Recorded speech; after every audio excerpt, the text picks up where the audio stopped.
ইমানদারের কতই না উত্তম সাহারি হলো খেজুর।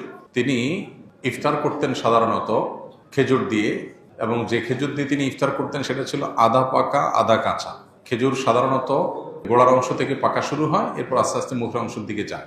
গোড়ার অংশ থেকে অর্ধেক পেকেছে, নরম হয়েছে, আর বাকি অর্ধেক কচকচে কাঁচা।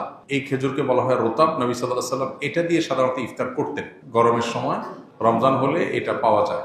এটা যদি না থাকতো তাহলে সরাসরি সাধারণ যে খেজুর সেটা দিয়ে তিনি ইফতার করতেন, পুরো পাকা খেজুর দিয়ে ইফতার করতেন। অতএব ইফতারের জন্য খেজুর হলো সবচেয়ে উত্তম আইটেম, কিন্তু এটা জরুরি কোনো জিনিস না, আবশ্যক কোনো বিষয় না যে ইফতারের জন্য খেজুর হতেই হবে, খেজুর ছাড়া ইফতার হবে না, এমন কোনো কথা নেই। কেউ যদি বড়ই দিয়ে ইফতার করে রোজা হয়ে যাবে। কত মানুষ দামি দামি খেজুর দিয়ে ইফতার করে কিন্তু তার রোজা আল্লাহর কাছে কবুল হয় না। আবার অনেকে হয়তো সামান্য এক ঢোক পানি দিয়ে ইফতার করেন, অথবা অন্য কোনো খাবার দিয়ে ইফতার করেন, খেজুর কেনার সামর্থ্য নাই, কিন্তু তার রোজা আল্লাহর কাছে কবুল হয়ে গেছে। এই জন্য রোজার সাথে এই ইফতারের আইটেমের সম্পর্ক তেমন গভীর কোনো সম্পর্ক নাই। তবে হ্যাঁ, সামর্থ্য যখন থাকবে অনেক কিছুর, তখন খেজুরকে আমরা অগ্রাধিকার দেব সুন্নাহ হিসাবে নবী সাল্লাল্লাহু আলাইহি ওয়াসাল্লাম। আল্লাহ আমাদেরকে তৌফিক দান করুন।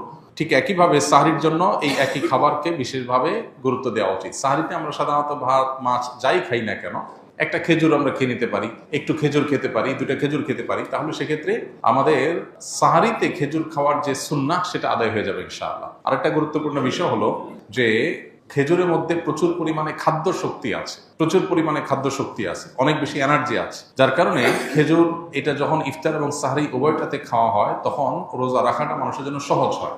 আর সবচেয়ে বড় কথা হলো নবী করিম সাল্লাল্লাহু আলাইহি ওয়াসাল্লাম সুন্নাহ, অতএব সেই চেষ্টাটা আমরা করব। কিন্তু কারোর যদি খেজুর কেনার সামর্থ্য না থাকে, কেউ যদি খেজুর ছাড়াও ইফতার করেন, যেটা বলছিলাম, তার রোজার সওয়াবে কোনো ঘাটতি হবে না, বরং রোজা নির্ভর করে তার তাকওয়ার উপরে, তার রোজার যে দাবি আছে, রোজার যে অন্তর্নিহিত দিকগুলো আছে সেগুলো বাস্তবায়ন করার পরে। আল্লাহ আমাদেরকে তৌফিক দান করুন।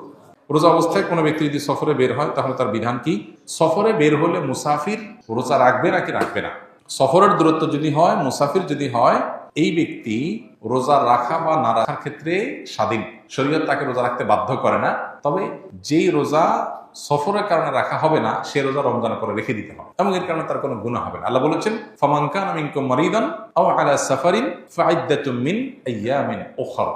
যে ব্যক্তি অসুস্থ হবে, সফরে থাকবে, তার অন্য সময় রোজা রেখে দিলে সেটা তার জন্য রোজা হিসেবে যথেষ্ট হবে। তবে কেউ যদি সফরে তার কষ্ট না হয়, স্বাভাবিক, তাহলে তিনি রোজা রাখতে পারেন, রাখা ভালো।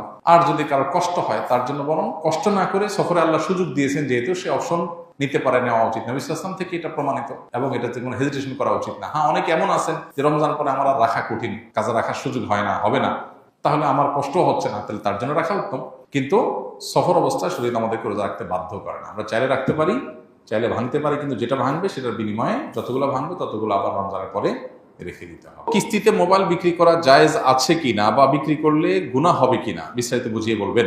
কিস্তিতে মোবাইল বিক্রি করা বা অন্য যে কোনো জিনিস বিক্রি করা জায়েজ আছে। কিস্তিতে কেনা বেচা মৌলিকভাবে জায়েজ। সাহাবীদের মধ্যেও কিস্তিতে কেনা বেচার এই কালচার ছিল। নবীজি সাল্লাল্লাহু আলাইহি সাল্লাম এই ব্যাপারে কোনো নিষেধাজ্ঞা আরোপ করেন নাই, বরং তার সম্মতি পাওয়া যায়, সেখান থেকে বোঝা যায় যে কিস্তিতে কেনাবেচা করা যায় আছে। এখন কিস্তিতে কেনাবেচা করলে যেটা হয়, সাধারণত নর্মাল কিস্তিতে, যদি আমাদের বড় বড় বিভিন্ন আপনার কোম্পানিগুলো তাদের ফ্রিজ বা বিভিন্ন আইটেম বিক্রি করার ক্ষেত্রে কিস্তিতে বিশেষ পলিসি অবলম্বন করে, যেগুলো কারণে সেটা নাজায়েজ হয়। এমনিতে জেনারেল কিস্তিতে ধরুন আপনি একটা জিনিস, একটা মোবাইল কিনলেন, ওইটার দাম ধরেন 10,000 টাকা, কিস্তিতে কিনলেন, আপনার কাছ থেকে 12,000 টাকা দাম রাখলো, 12টা কিস্তি করে দিল, এটা জায়েজ আছে, এটা নাজায়েজ না। কিন্তু এটা কোনো প্রক্রিয়া আপনার নাজায়েজ হয়, সেটা আপনাকে ভালো করে জেনে নিতে হবে যে আপনি যখন কিস্তিতে কোনো বিশেষ লেনদেন করবেন, বিশেষ করে যখন সেখানে এই সহজ লেনদেনের বাইরে আরো কোনো শর্ত আরোপ হবে, তখন আপনাকে ভাবতে হবে যে সেটা শরিয়া আপনাকে অনুমোদন করে কিনা। রমজান মাসে কিছু কিছু মসজিদ কয়েক মিনিট আগে আজান দিয়ে দেয়, সেক্ষেত্রে আমরা কোন আজানটি অনুসরণ করে রোজার ইফতার করব?